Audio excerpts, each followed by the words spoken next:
everybody, it's Michael from Bay Area Hiking Guides, and today we're going to be talking about the hidden truths of California grasses, what's really going on down below. What are all these grasses here? Are they native? Are they non-native? Where do they, if they aren't, where do they come from? We're going to talk to you some of these hidden truths and a lot of stuff that people don't know that are here in the Bay Area. They have no idea whatsoever. I got a great guy, Tyler. He's going to talk a lot about this stuff. He knows way more about it than I do.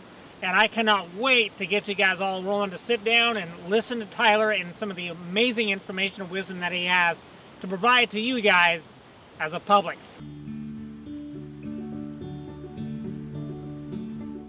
It's Michael, Bay Area Hiking Guides. I'm here with my good friend Tyler, and he's going to start talking to us about some of the grasses that we have in California. And now that we're so overtaken by these non-native grasses, he's going to get more deeper into it because my knowledge in that category is not as powerful as Tyler here. So it's great that we have him along. So go ahead and Tyler, tell us a little bit more about yourself. Thanks, Michael. You know, I just want to say it's a great pleasure to be part of the Bay Area Hiking Guides. I really appreciate what you're doing here. Is Absolutely. Giving everybody the knowledge that they need and that they, I think, can appreciate our landscape so much more as they're hiking. And so I'm a person with a fair amount of naturalist training in my background. I taught for Lindsay Wildlife Museum. I taught on Mount Diablo for a nature program up there. And I do have a docent training as a docent at the Natural Science Gallery in Oakland, which is a real high-level training. And I've done various other nature programs. I'm just sort of an amateur lover of the nature of this area.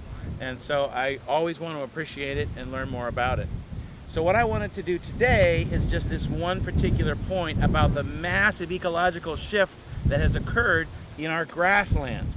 These grassy areas that we all see as we walk on our hikes on the hillsides. Because I believe that a lot of people feel that nice green lush growth in March and April and those early parts of the year, even in the middle of the fall, and then turning completely brown and dead in the summer is normal. Like that's the way California is, right? Nothing has changed. Not true. Not true. We are looking at a massive ecological shift that has occurred in the last 200 or 150 years.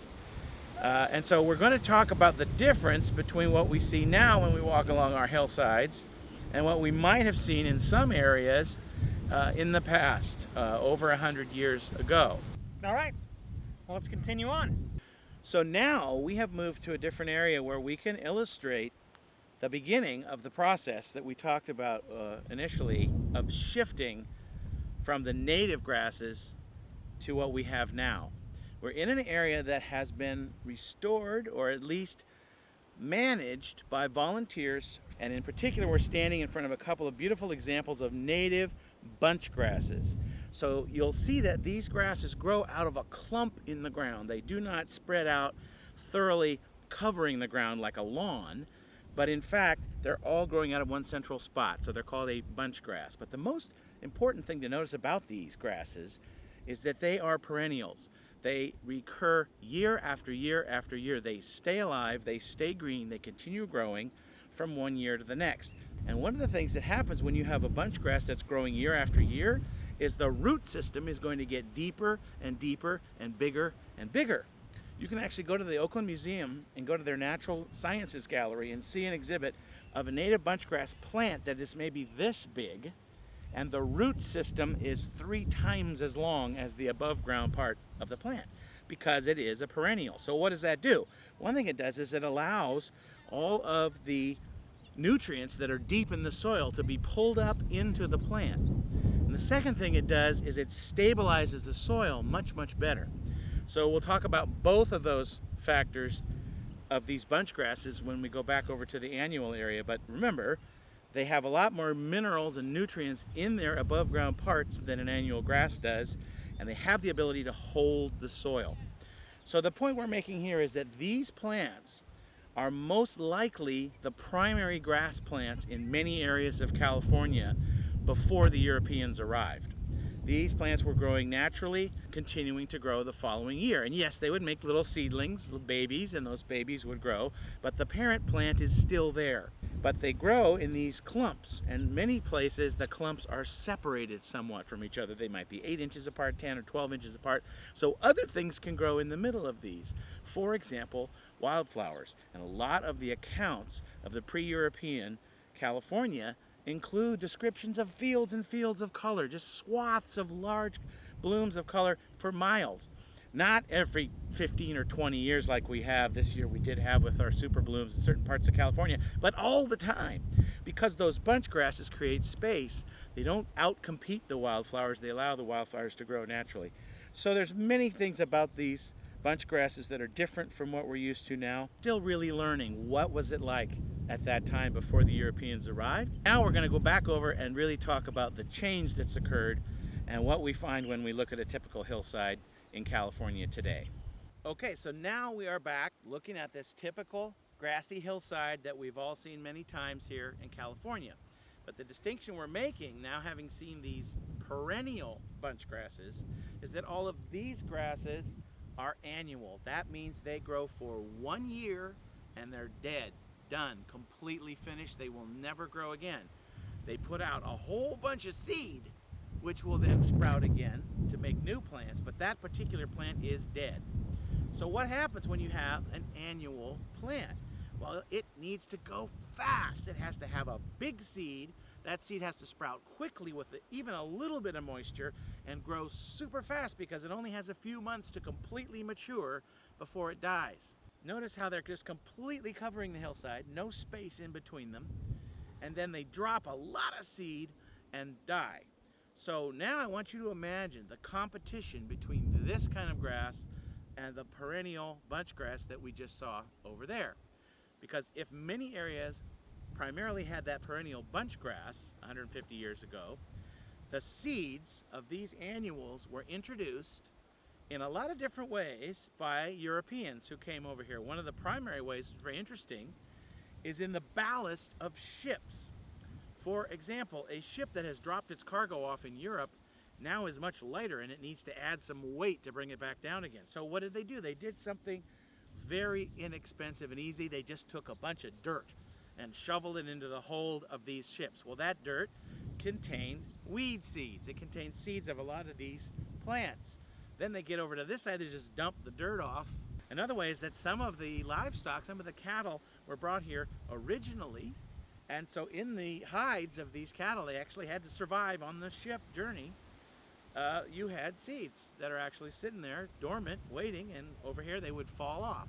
The point is, all of these annual grasses were brought in by Europeans when that age of European exploration of California began, first with the Spanish and the missions, and then later with other folks from the eastern part of the United States.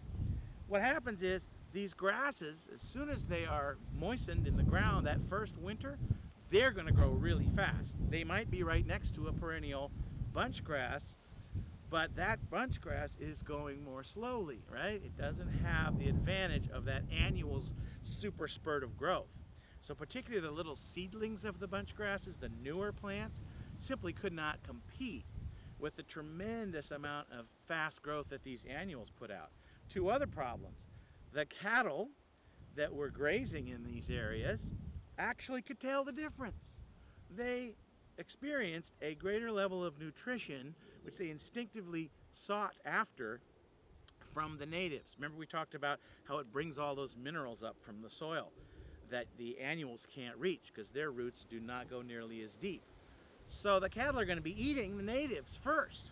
And then interestingly enough, there's research now that shows a lot of plowing occurred as well in areas where there was this native perennial grass, and once you plow it, it simply cannot come back fast enough. So all of these human interventions produced a field of grasses that dominated the natives and essentially wiped them out. What we just saw over there with the bunch grasses was created by reintroducing those plants. These volunteers from the Open Space Foundation, they have to maintain it. They have to continually go in there and weed and pull out the non-natives. If they left it alone, some of these plants at least might not survive. We're not exactly sure what the pattern would be, but it is clear that these non-native grasses are now completely dominant. And so what do we have here? We have some interesting examples. This one right here, I'll break it off and hold it up.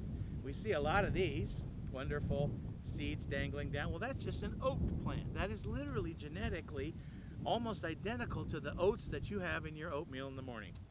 The agricultural versions have been bred to produce larger seeds, but still, it's an oat plant. And so what happens, those seed heads come shooting up, they dangle down like this, and eventually they dry out.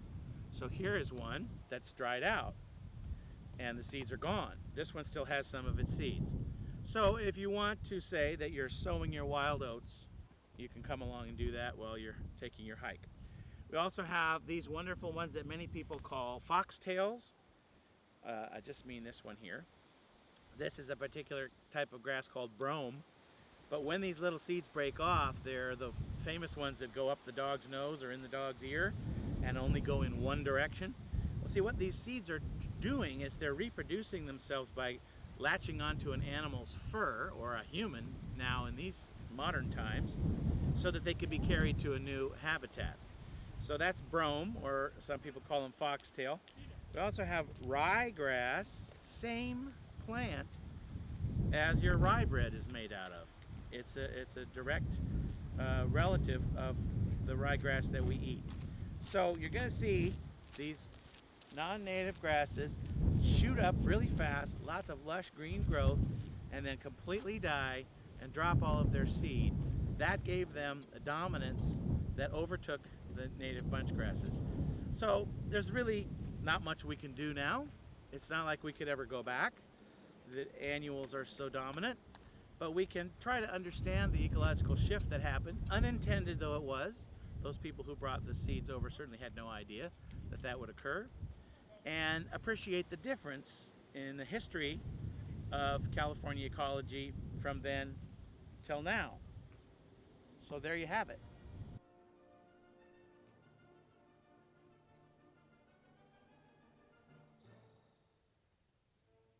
Well, guys, that was fantastic. Really appreciated that one. I appreciate the time that Tyler put up, spent some time to talk to us about a lot of the history that we have here in California regarding the grasses. A lot of us don't know, you know, a lot of this grass is not native. It's basically taking over. It might look pretty in the spring, but there's a reality underneath. And the more education we have as a community, the better we are as people. So thank you, Tyler, so much. And guys, thank you. Thank you for checking out these videos. Thanks for putting out the effort to watching these videos, the time that you have during your day. I very greatly appreciate it. Thank you so much.